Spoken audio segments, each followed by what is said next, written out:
Hi, my name is Zach Leon. I am a security solutions architect here at CDI. The idea behind this video is that we give you a high-level overview of what EDR is, how it can improve your security posture, and why you should take a look at getting it if you don't already have it. First and foremost, what I'd like to talk about are the differentiators between the legacy antivirus software and the modern endpoint detection and response. So legacy was essentially prevention only. It was signature based only, which meant that somebody had to get hit for a definition to be created that would be uploaded into the antivirus platform and then downloaded onto your endpoints. And then it would prevent that malicious attack. The issue was it was reactive, not proactive. And it takes us to EDR here. All these platforms utilize machine learning and artificial intelligence.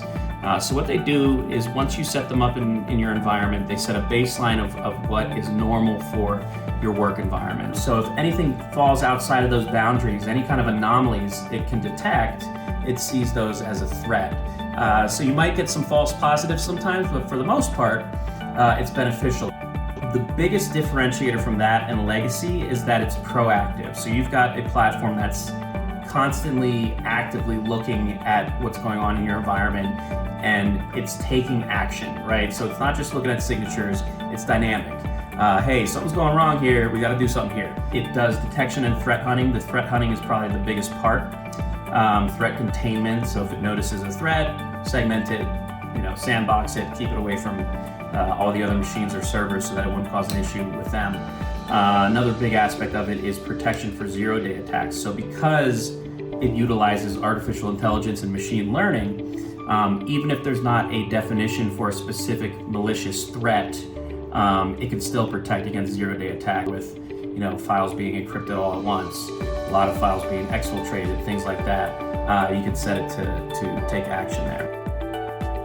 Two areas that fall under modern endpoint security are EPP, which stands for Endpoint Protection Platform. So that's your prevention aspect of things. It looks at malware, detects malicious activities, does investigation, things like that. And then your EDR is your endpoint detection and response. So that's the detection aspect where it takes the information from the EPP and takes action. So as far as EPP is concerned, so there's three different areas here that fall under EPP, Endpoint Protection Platform. You got your machine learning, which I mentioned, so it's AI-based, sets a baseline, learns your environment, and keeps going from there to help enhance your security posture. Sandboxing is a big thing too, so let's say a user gets an executable file or some kind of file, Excel file that might have a macro within it. When you sandbox something, you put it in its own environment, let it execute. If it's malicious, then obviously don't let it, interact with the rest of the environment. If it's not, put it back in, you're good to go. And then signatures. So I don't want to talk too bad about signatures. They're still good. They're just not proactive like the AI machine learning aspect. With EDR, it's a combination of the AI machine learning plus the legacy signature-based prevention.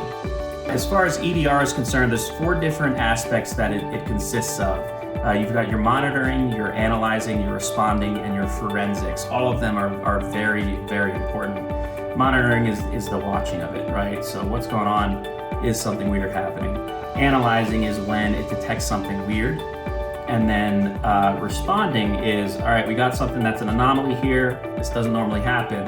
How are we going to respond? And that all depends on the configuration of whatever platform you're using. I've done a lot of work with K-12 environments. Obviously, when you're dealing with kids and things like that, personal identifiable information is important, right? You don't want your kids' information leaked out. You don't want somebody to open up credit accounts with them, anything like that. So what EDR can do in that type of scenario, let's say you've got a school that's all Chromebooks, for instance. If you have an EDR solution that can scale out when they're remote, it's going to protect both ways, right? So if they're remote or they're in-house in the school. And when it comes to K-12, it's especially important to protect their data because you're dealing with kids and you want to protect them. We've seen a rise in nation-state attacks against schools, healthcare facilities, things like that, especially since COVID has hit. Top of mind is to make sure that these endpoints are protected. That brings me to the end here. I hope that this high-level overview was good for you. Anything that you guys need help with, we certainly are more than willing to hop on a call with you and discuss further.